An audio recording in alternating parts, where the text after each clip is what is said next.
Perhatikan media gambar di samping ya. Kalau ada nun sukun atau tanwin, ini namanya adalah mad arid li sukun. Namun pada awalnya dia namanya adalah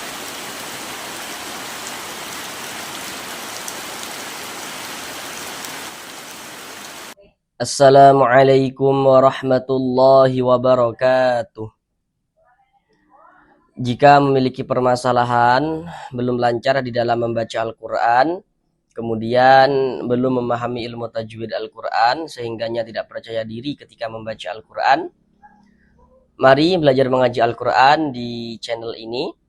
Di sini kami akan berusaha untuk membantu saudara semuanya, baik bapak dan ibu yang sudah lansia maupun saudara yang masih muda yang kiranya memiliki permasalahan belum lancar dalam membaca Al-Quran dan juga belum memahami ilmu tajwid. Maka di sini kami akan berusaha untuk membantu saudara semuanya agar dapat dengan mudah dalam memahami ilmu tajwid Al-Quran, supaya dapat memperbaiki bacaan Al-Qurannya, supaya dapat bisa segera lancar di dalam membaca Al-Quran.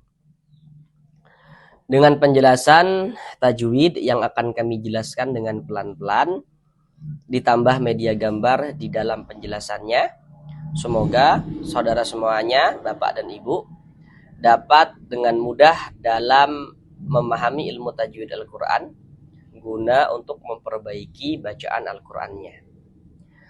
Baik, mari langsung kita mulai belajar mengaji Al-Quran kita.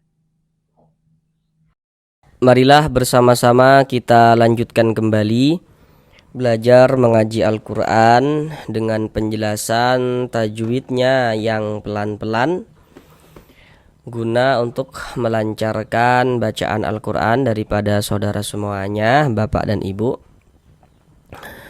Sekarang kita sudah masuk pada surah Al-Waqi'ah ayat yang ke-42 dan juga ayat yang ke-43.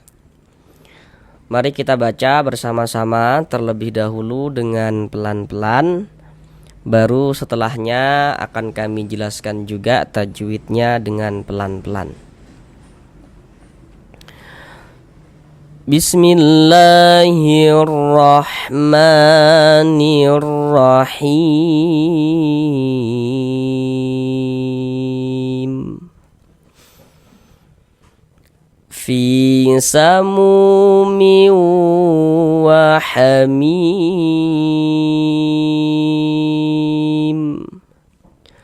wa dhillim min yahmum.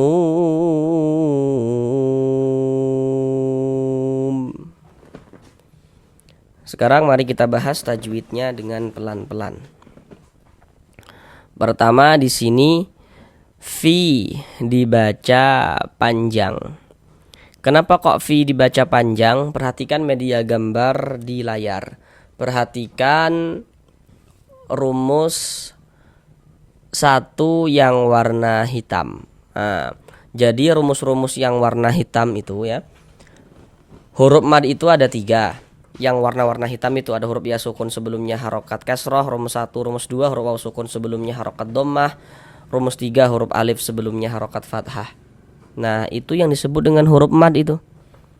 Nah, kemudian untuk menunjukkan tanda panjang, huruf-huruf mad itu nanti bisa ditulis dalam bentuk yang seperti yang warna hijau di samping itu. Nah, fi dibaca panjang, penjelasannya terletak di rumus 1 yang warna hitam. Nah, di rumus 1 warna hitam.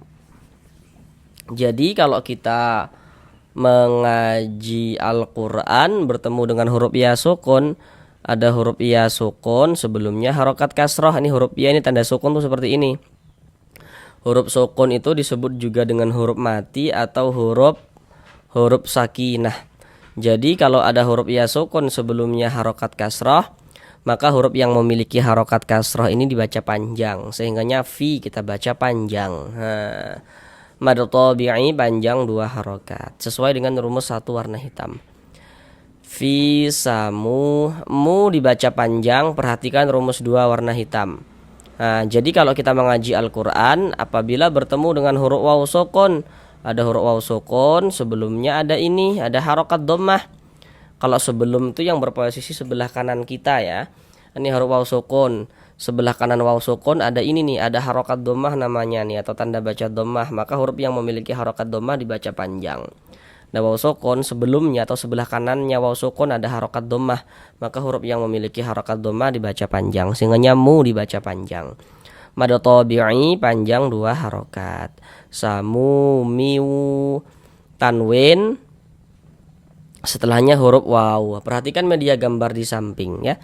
Kalau ada nun sukun atau tanwin bertemu dengan salah satu daripada 4 huruf yang di samping itu, hukumnya adalah idgham bi gunnah. Nah, cuma nanti dikecualikan ya. Pada huruf nun sukun atau huruf nun sukun yang bertemu dengan huruf ya atau huruf waw pada kata dunya, bunya, sin, wa, qinwa, nanti itu hukumnya izhar mutlak.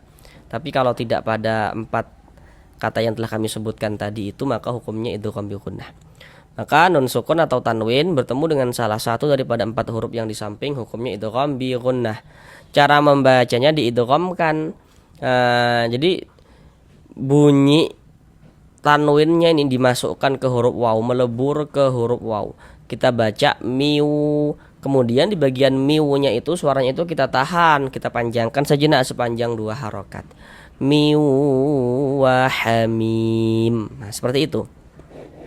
Mim dibaca panjang. Ini namanya adalah mad arid li sukun. Namun pada awalnya dia namanya adalah mad tabi'i. Namun kenapa kok bisa menjadi mad arid li sukun? Mi ini dibaca panjang. Harusnya di sini saudara sudah tahu kenapa kok mi dibaca panjang, apa penyebabnya begitu. Kan tadi sudah kita jumpai. Perhatikan kembali rumus 1 yang warna hitam. Kalau kita mengaji Al-Qur'an bertemu dengan huruf ya sukun, ada huruf ya, ada tanda sukun. Sebelum ya sukun ada ini nih, ada harokat kasroh nih, baris 1 di bawah huruf harokat kasroh. Maka huruf yang memiliki harokat kasroh dibaca panjang, sehingganya mi kita baca panjang. Mad tabi'i pada awalnya, kemudian mad tabi'inya itu bertemu dengan huruf yang kita sukunkan, yakni huruf mim. Mim. Mad tabi'inya bertemu dengan huruf yang kita sukunkan, berubah menjadi mad arid li sukun. Panjangnya mad arid li sukun itu boleh 2 harokat atau 4 harokat atau 6 harokat. Yang terpenting konsisten dalam sekali bacaan. Jadi kita harus memilih nih, kalau kita mengaji Al-Qur'an, kalau mad arid li sukun kita baca 2 harokat, semuanya kita baca 2 harokat. Kalau kita baca 4, semuanya kita baca 4 harokat panjangnya mad arid li sukun itu. Tidak boleh diselang-seling. Seperti itu ya. Nah, ini mad arid li sukun nih. Kalau di sini kita baca 2 harokat panjangnya, ini di bawah mad arid li sukun kita baca 2 harokat juga. Kalau di sini 4, di sini 4 juga panjangnya begitu. Enggak boleh selang-seling. Begitu ya. Huruf yang kita sukunkan adalah huruf mim ya. Huruf yang kita sukunkan atau yang kita matikan itu huruf mim. Ini kalau kita berwakaf di huruf mim, kita baca wahamim. Jangan dibaca wahamimin. Jangan. Mengapa begitu? Kalau kita membaca Al-Qur'an kemudian kita itu berhenti. Kita berhenti berwakaf di huruf yang tidak dibaca panjang, hurufnya kita sukunkan seperti itu. Ini kita berhenti di huruf mim. Tadi apa kami katakan? Kalau berhenti di huruf yang tidak dibaca panjang, hurufnya kita sukunkan. Sehingga ini kita baca wahamim seperti itu. Kemudian di sini ada tanda wakaf, bentuknya itu lam alif. Ini namanya wakaf mamnu. Jadi maknanya itu dilarang berwakaf. Tapi kalau wakaf mamnu itu terletak di akhir ayat, ini kan di akhir ayat kan, di akhir ayat ke-42 daripada surah Al-Waqi'ah kan, maka tidak apa-apa kita berwakaf di sini. Kalau berhenti di wakaf mamnu ini tidak apa-apa kalau dia terletak di akhir ayat. Tapi kalau di tengah ayat jangan ya. Tapi kalau di akhir ayat tidak apa-apa. Wahamim. Ini kalau kita tidak berhenti di huruf mim, kita baca, kita wasolkan wahamimiu, maka tanwinnya bertemu dengan huruf waw, terjadi hukum dia. Tapi kalau kita berhenti di huruf mim, tidak terjadi hukum tajwid. Tapi kalau kita tidak berhenti di huruf mim, kita wasolkan, maka terjadi hukum tajwid. Tanwin setelahnya huruf waw. Perhatikan media gambar di samping. Huruf waw termasuk huruf idgham bi gunnah masih. Jadi tanwin bertemu dengan huruf waw, huruf idgham bi gunnah, maka hukumnya idgham bi gunnah. Jadi bunyi tanwinnya ini dimasukkan ke huruf waw, kemudian kita gunakan miu wahami miu, nah, miu, nah, kemudian kita gunakan miu wadhillim. Nah, tanwin setelahnya huruf mim. Huruf mim huruf apa? Masih huruf idgham bi gunnah. Maka ini hukumnya adalah idgham bi gunnah juga. Tanwinnya dimasukkan ke huruf mim, melebur ke huruf mim. Nah, kita gunakan wadhillim miyahmum. Nah, di bagian limnya itu lim, kita tahan suaranya, kita panjangkan sepanjang 2 harokat, kita gunakan. Kemudian nun sukun setelahnya huruf ya. Jadi hukum tajwid itu terjadi kalau ada nun sukun atau ada tanwin, maka di situ terjadi hukum tajwid begitu. Di sini kita bertemu dengan nun sukun, terjadi hukum tajwid, berarti seperti itu.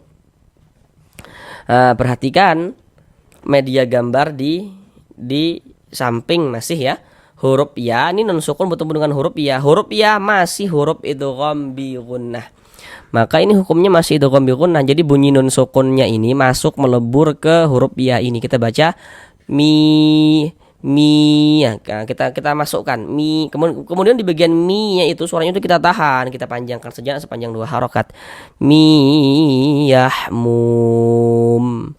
Mum dibaca panjang. Ini namanya mad arid li sukun. Namun pada awalnya namanya mad tabi'i. Pasti harusnya di sini saudara sudah tahu kenapa kok mu ini dibaca panjang, karena tadi di atas sudah kita jumpai. Perhatikan media gambar di layar, perhatikan rumus 2 warna hitam. Mu dibaca panjang karena di sini ada huruf waw sukun, sebelumnya ada ini harokat dhammah, maka huruf yang memiliki harokat dhammah ini kita baca panjang. Sehingga mu dibaca panjang. Mad tabi'i pada awalnya. Kemudian mu ditambah huruf yang kita sukunkan, kita baca mum. Mad tabi'inya bertemu dengan huruf yang kita sukunkan, maka berubah menjadi mad arid li sukun, seperti itu. Panjangnya mad arid li sukun berapa tadi? Sudah kami jelaskan di atas tadi. Huruf yang kita sukunkan mana? Huruf mim. Ini kalau kita berwakaf di huruf mim kita baca yahmum. Jangan dibaca yahmumin, jangan. Mengapa kok huruf mim kita sukunkan? Tadi sudah kami terangkan juga di atas. Pokoknya kalau berhenti di huruf yang tidak dibaca panjang, hurufnya kita sukunkan. Di sini huruf mimnya masih tidak dibaca panjang, maka kita berhenti di huruf yang tidak dibaca panjang, hurufnya kita sukunkan, seperti itu. Yahmum. Kemudian di atas ini ada tanda waqaf, bentuknya tuh lam alif, namanya waqaf mamnu. Nah, tadi juga sudah kami jelaskan di atas tentang waqaf mamnu ini. Sekarang mari kita ulang bersama-sama sekali lagi dari awal.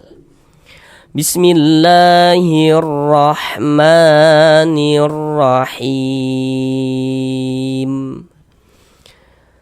Fi samumi wa hamimi wa dhillim